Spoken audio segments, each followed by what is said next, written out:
एक ranking video चलने के बाद मैं आ गया बेशर्मों की तरह दूसरा रैंकिंग वीडियो लेकर। हाँ पता है लोगों की बेशर्मी की भी हद होती है, लेकिन मेरी अभी तक नहीं आई है हद, इसलिए ये वीडियो आ रही है। तो ये तो सारी दुनिया जानती है कि जितने भी कैमियोज थे सिंघम अगेन में उनको पहले ही रिवील कर दिया गया था हमारे सामने। तो इसीलिए मूवी में जब जब यहाँ पर बड़े बड़े एक्टर्स के कैमियोज तुम्हारे सामने रखे जाएंगे तो तुम्हें ऐसा कोई वाव मोमेंट फील होगा। ऐसी उम्मीदें तो बिल्कुल भी मत लगाना सिंघम अगेन से। हाँ उनकी जब एंट्री होगी तो तुम्हें एक फील गुड मोमेंट जरूर मिलेगा, क्योंकि इतने सारे एक्टर्स एक मूवी में देखना काफी अच्छी बात है। वैसे मतलब भले ही कैसा भी प्रेजेंट किया हो, लेकिन अच्छी बात तो है। ठीक है, अब मैं अपनी लिस्ट बकना शुरू करूँ इससे पहले तुम लोग मुझे अगर अपनी लिस्ट कमेंट सेक्शन में लिख के बता दो तो वो भी अच्छी बात हो जाएगी। ठीक है, ये बहुत रिपीट हो रहा है ना। ठीक है चलो स्टार्ट करते हैं। मैं लेडी सिंघम है रे। तो नंबर 5 पर यानी कि सबसे आखिर में मैंने यहाँ पर रखा है दीपिका पादुकोण के कैरेक्टर को एज शक्ति, या फिर ये लेडी सिंघम ही बुला लो, चाहे कुछ भी बुला लो, लेकिन यहाँ पर दीपिका का कैरेक्टर हमें बिल्कुल भी इम्प्रेस नहीं कर पाता।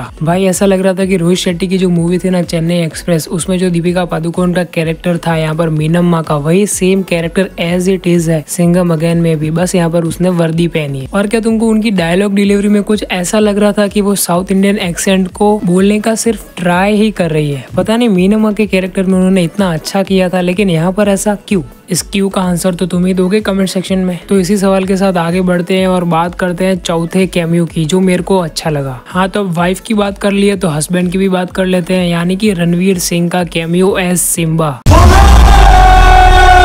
अब पता नहीं क्यों मुझे एंट्री तो उतनी ज्यादा नहीं जमी, क्योंकि यहाँ पर हनुमान जी की कैरेक्टर के साथ सिम्बा को रिप्रेजेंट करने की कोशिश की जा रही थी हमारे सामने, और वो मैं बिल्कुल भी डाइजेस्ट नहीं कर सकता। इतने ज्यादा चुलबुले भी नहीं है हनुमान जी। चलो वो रामायण वाले सेगमेंट में तो जाते ही नहीं है, क्योंकि वहाँ पर तो उन्होंने कुछ एफर्ट्स ही नहीं दिखाए। लेकिन जो मूवी में पूरा ओवरऑल कैमियो है ना, यहाँ पर एक्सटेंडेड कैमियो बोल सकते हो या फिर एक अच्छा खासा रोल ही है उनका। ठीक है, मतलब जितना भी सिम्बा था ना सिंघम में एंटरटेनिंग था। यहाँ पर उल्टा हो गया भाई, वाइफ क्रिंज लग रही थी लेकिन हस्बैंड वहाँ पर शाइन कर रहा था। सिम्बा की कॉमेडी एक्चुअल में इस पूरे यूनिवर्स में सबसे ज्यादा हिट करती है, और उसके बाद तो अपने अक्षय पाजी तो है ही। और भाई इन दोनों की जब जोड़ी हमारे सामने आती है और कुछ ऐसा सीन क्रिएट करने की कोशिश करते हैं ना, तो वो वर्क करता है एक्चुअल में, ऐसा नहीं कि क्रिंज में निकल जाता है।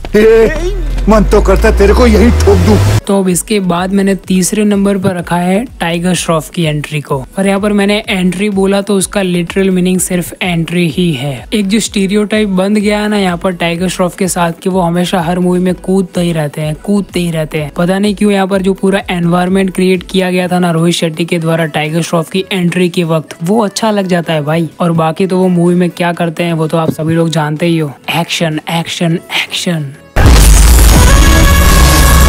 अब यहाँ पर रणवीर सिंह से आगे टाइगर श्रॉफ को रखने का मेरा सिर्फ इंटेंशन इतना ही था कि यहाँ पर एंट्री बढ़िया लगी भाई। कुछ भी बोलो, ऐसा बोल सकते हैं कि रणवीर सिंह की एंट्री अच्छी नहीं थी लेकिन पूरा कैमियो ओवरऑल अच्छा था, और यहाँ पर टाइगर श्रॉफ की एंट्री बढ़िया थी और ओवरऑल कैमियो ठीक था। तो अब बढ़ते हैं अपनी लिस्ट के दूसरे धुरंधर की ओर, जो की है नन अदर देन अपने अक्षय पाजी एस सूर्यवंशी बवाल। हाँ भले ही लोग यहाँ पर ये बोले कि यहाँ पर रिपीटेटिव सा हो गया है कि हर बार हेलीकॉप्टर से ही एंट्री दिखाते हैं, क्योंकि भाई अब अक्षय कुमार एज सूर्यवंशी को हम ऐसे ही देखना चाहेंगे। अब आप अक्षय कुमार की पूरी पर्सनालिटी को ही देख लो, वो हमेशा ऐसे ही अच्छे लगते हैं। हेलीकॉप्टर से लटकते हुए ये आदमी अच्छा लगता है। और ओवरऑल पूरे कैमियो की बात करें तो वो तो जैसा मैंने तुम्हें पीछे बताया कि यहाँ पर रणवीर सिंह यानी कि सिम्बा के साथ उनकी केमिस्ट्री काफी अच्छी लग रही थी। अब केमिस्ट्री में दोनों एक्टर्स आ गए है ना, और कॉमेडी में अक्षय पाजी का तो कोई हाथ नहीं पकड़ सकता। वैसे मूवी में यहाँ पर सिम्बा ने पकड़ने की पूरी कोशिश की थी, और सिर्फ इसी मूवी की बात कर रहा हूँ मैं कि यहाँ पर अक्षय पाजी से भी ज्यादा अच्छी कॉमेडी रणवीर सिंह का कैरेक्टर करता है, क्योंकि यहाँ पर अक्षय पाजी को इतना ज्यादा स्क्रीन टाइम दिया ही नहीं गया जितना कि यहाँ पर रणवीर सिंह के कैरेक्टर सिम्बा को दिया गया है। और बाकी जितना भी स्क्रीन टाइम मिला है अपने अक्षय पाजी को एज सूर्यवंशी, वो जितनी भी कॉमेडी कर रहे हैं उनके सारे जोक्स लैंड कर रहे हैं। अब अगर अक्षय कुमार के जोक्स लैंड नहीं करेंगे तो किसके करेंगे? अर्जुन कपूर के। वैसे अर्जुन कपूर भी कोई जोक नहीं थे इस मूवी में, जैसे कि वो अपनी हर मूवी में होते हैं। He was actually good in this movie, और एक्चुअल में वो साउथ वाला मासी अवतार उन पर सूट कर रहा था, या फिर सूट करवाया रोहित शेट्टी ने। अब भाई लोग इस लिस्ट में मैंने पहले नंबर पर रखा है दया को।